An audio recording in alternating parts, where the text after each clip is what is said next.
السلام عليكم ورحمة الله وبركاته. هل عادت عشيقة الفرعون للحياة في القرن العشرين؟ إذا كنت تؤمن بالحياة الماضية وتناسخ الأرواح، فإن قصة دورسي إيدي ستذهلك بالتأكيد.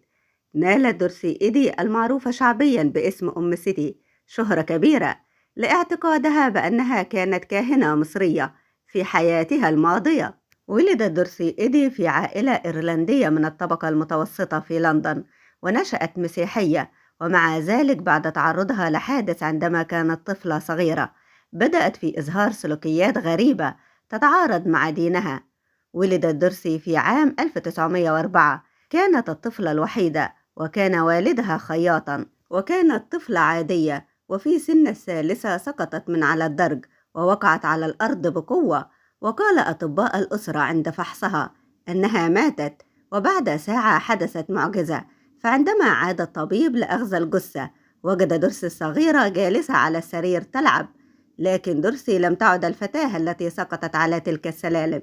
فبعد الحادثة بدأت أعراض غريبة تظهر على دورسي، منها ظهور لكنة غريبة في حديثها، وبدأت الصغيرة تردد: أريد العودة إلى بيتي، ليخبرها والدها أنها بالمنزل فعليا، لكنها تصر في عصبية أن بيتها ليس هنا، وتبدأ في إعطاء أوصاف لبيتها المزعوم. وبدأت تحلم بأنها في مبنى مليء بالأعمدة الضخمة والتماثيل العملاقة، وظلت تتحدث دون توقف مع عائلتها عن أحلامها، وكانت تبكي باستمرار وتصر على جملة أريد العودة إلى المنزل.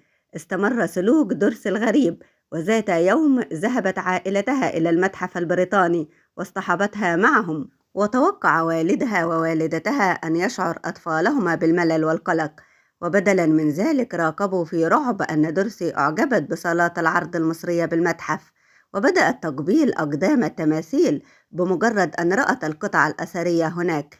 وجلست بجوار مومياء كانت في صندوق عرض زجاجي، ورفضت الابتعاد عنه، وحاولت والدتها أخذها بعيدا، لكن دورسي قالت: اتركيني هنا، هؤلاء هم أهلي. استمرت أحلام دورسي المتكررة بالمباني ذات الأعمدة المحاطة بالنباتات، وفي بعض الأحيان كانت تنزعج بشدة وتبكي وتصر على عائلتها لأخذها إلى المنزل، أي الآثار المصرية. وبعد بضعة أشهر عثرت دورسي على بعض الصور لمصر القديمة، فعرضت على والدتها الحروف الهيروغليفية، وقالت أنها تعرف هذه اللغة لكنها نسيتها.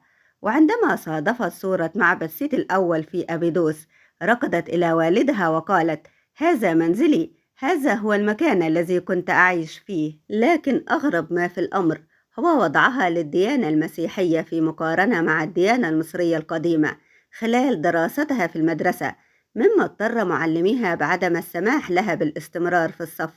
لم يتوقف الأمر على هذه المقارنة فحسب، بل رفضت رفضا باتا أن تغني ترنيمة مسيحية تدعو باللعن على المصريين القدماء. وحين بلغت 10 من عمرها، لفتت أنظار عالم الآثار الإنجليزي الذي لاحظ شغفها الشديد بالآثار المصرية، فتطوع أن يعلم دورسي اللغة الهيروغليفية، فأدهشته سرعة تعلمها.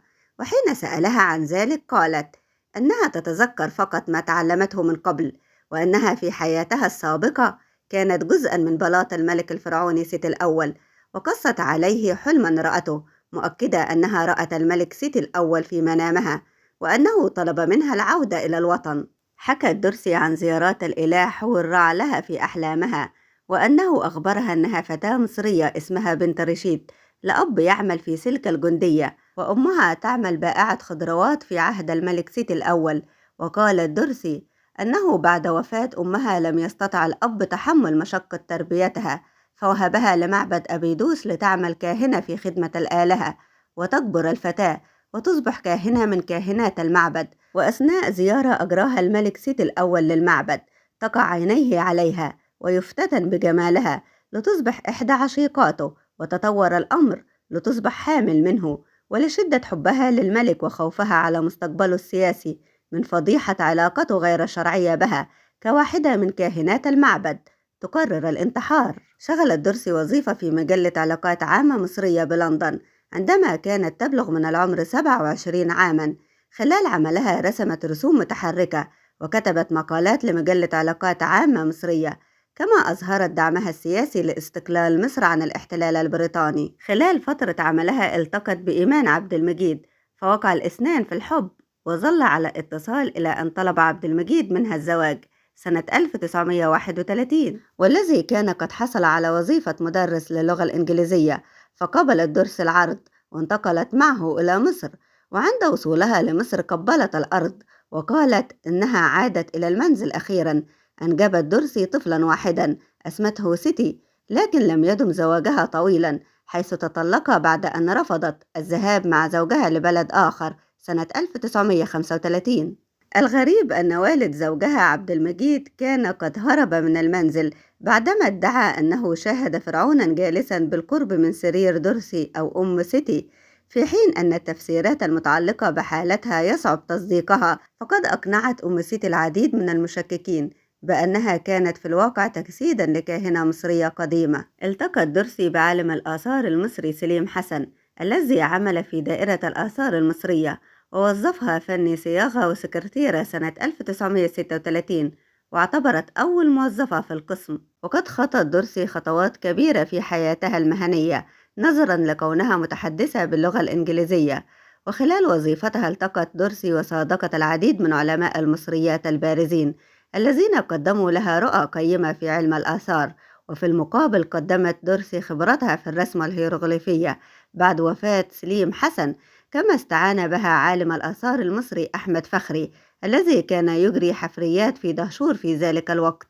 انتقلت درسي إلى مدينة أبيدوس وعمرها 52 عاما، وتعاونت مع العديد من علماء المصريات ونشرت كتبها الخاصة. بعد أن عاشت في القاهرة لمدة 19 عاما، بدأت درسي تدعى في المنطقة بأم سيتي، كما تعاونت أيضا مع علماء المصريات البارزين. نشرت درسي عدة كتب وعملت مع باحثين آخرين كان محور بحثها بالطبع معبد سيتي الأول الواقع في أبيدوس، كما ساعدت في اكتشاف الحديقة التي قالت أنها التقت فيها بالفرعون سيتي الأول. فقد كانت تلك الحديقة موجودة بالفعل، لكنها لم تكتشف حتى حينها. كما اشتغلت بعد تقاعدها مرشدة سياحية بالمنطقة، نجحت في تحديد موقع أثري تم العثور عليه بعد التنقيب الدقيق من قبل علماء الآثار. كما قادت علماء الآثار إلى نفق سري في الطرف الشمالي للمعبد. استندت كل هذه الاكتشافات إلى مذكراتها. ذكرت أم سيتي أيضا أنه تحت معبد سيتي الأول كان هناك قبو مكتبة يحتوي على سجلات دينية وتاريخية، لكن لم يتم التوصل إليه بعد. وبسبب صدق ما قالته عن تحديد بعض الأماكن الأثرية، أصبحت أول امرأة تعمل في هيئة الآثار في معبد أبيدوس. أمضت أم سيتي بقية حياتها في معبد أبيدوس. اعتنقت درسي الديانة الفرعونية القديمة، وكانت دائما تستعد لوفاتها، حيث بنت مقبرة لها في أبيدوس على الطراز المصري القديم، إلا أنها لم تدفن فيها بعد وفاتها عام 1981.